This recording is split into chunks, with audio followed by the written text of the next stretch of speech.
of epic tales, but also of artistic depictions on cylinder seals, the latter showing the goddess with wings, to stress the fact that she flew over from Sumer to the lower world. The text dealing with this hazardous journey describe how Inanna very meticulously put on herself 7 objects prior to the start of the voyage, and how she had to give them up as she passed through the 7 gates leading to her sister's abode. 7 such objects are also mentioned in other texts dealing with Inanna's skyborne travels. 1. The Shuddha she put on her head. 2. Measuring pendants on her ears. 3. Chains of small blue stones around her neck. 4. Twin stones on her shoulders. 5.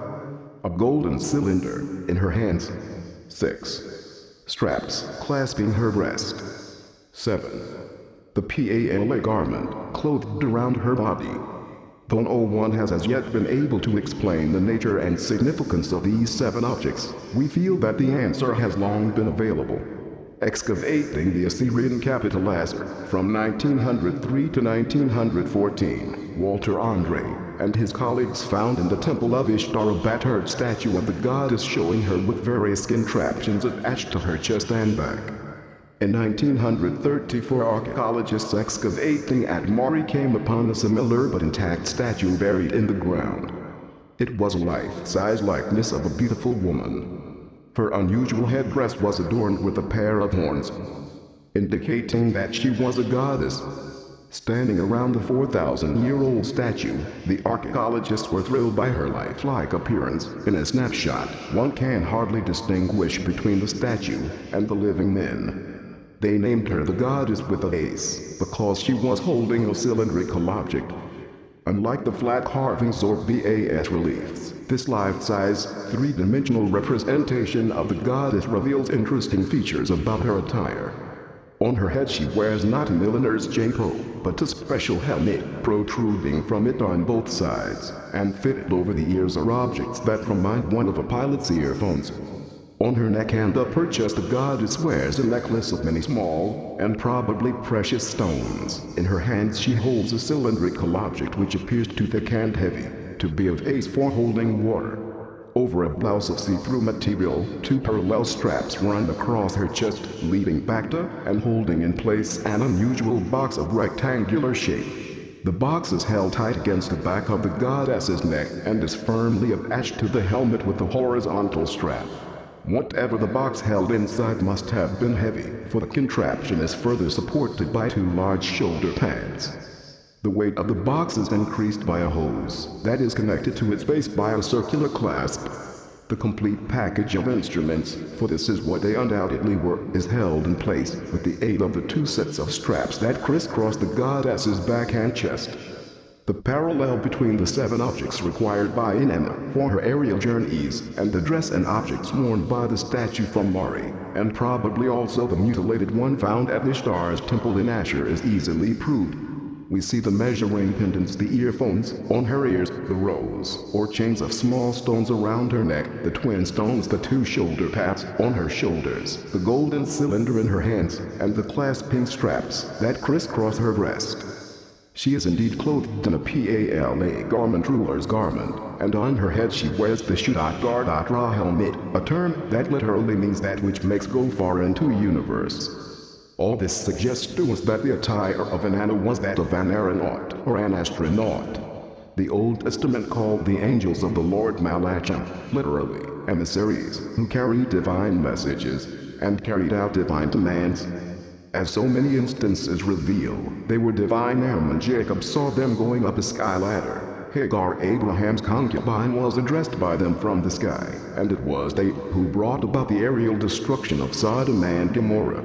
The biblical account of the events preceding the destruction of the 2 sinful cities illustrates the fact that these emissaries were, on the one hand, anthropomorphic in all respects, and, on the other hand, they could be identified as angels. As soon as they were observed, we learn that their appearance was sudden. Abraham raised his eyes and, lo, and behold, there were 3 men standing by him.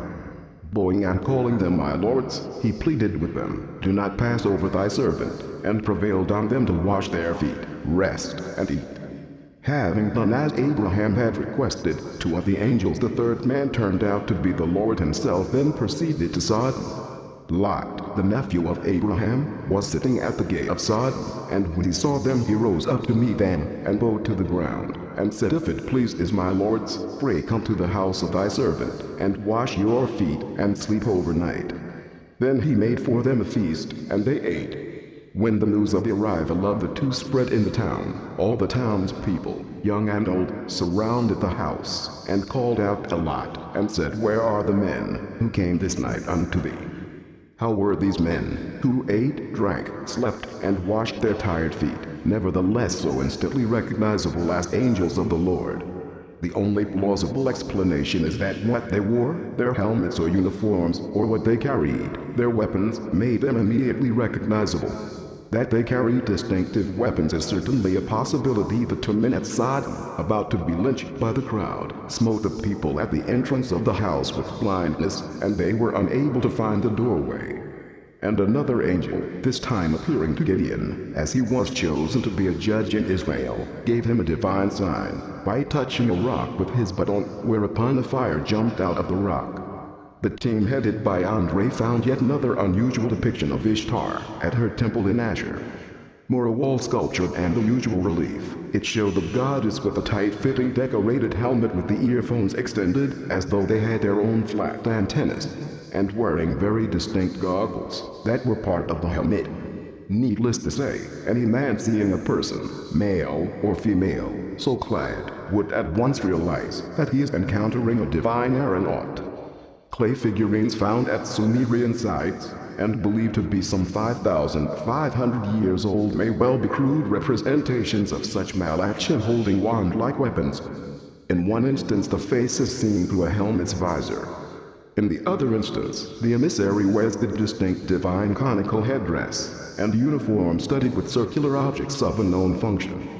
The iced lots or goggles of the figurines are a most interesting feature, because the Nebiru in the 4th millennium BC was literally swamped with wafer-like figurines that depicted in a stylized manner the upper part of the deities, exaggerating their most prominent feature, a conical helmet with elliptical visors or goggles.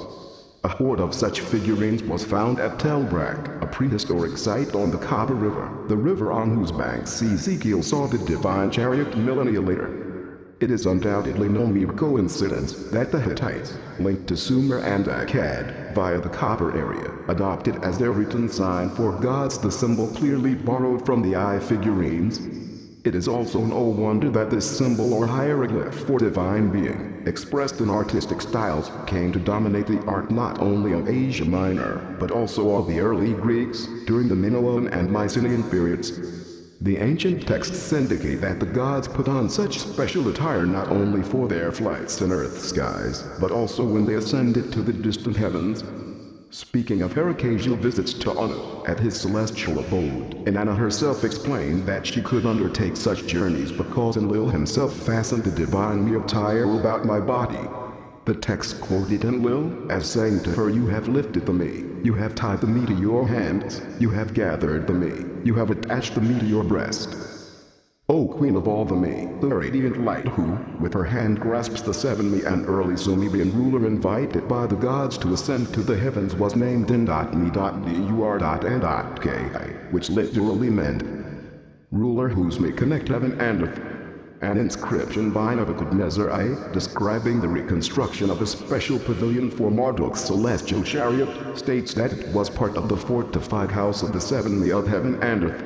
The scholars refer to them as divine power objects. Literally, the term stems from the concept of swimming in celestial waters.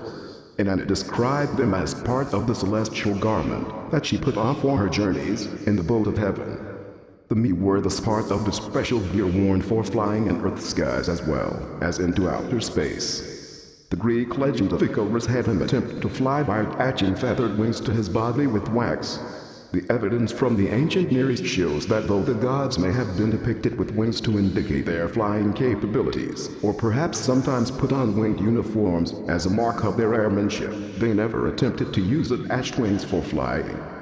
Instead, they used vehicles for such travels. The Old Testament informs us that the patriarch Jacob, spending the night in a field outside of Haran, saw a ladder down.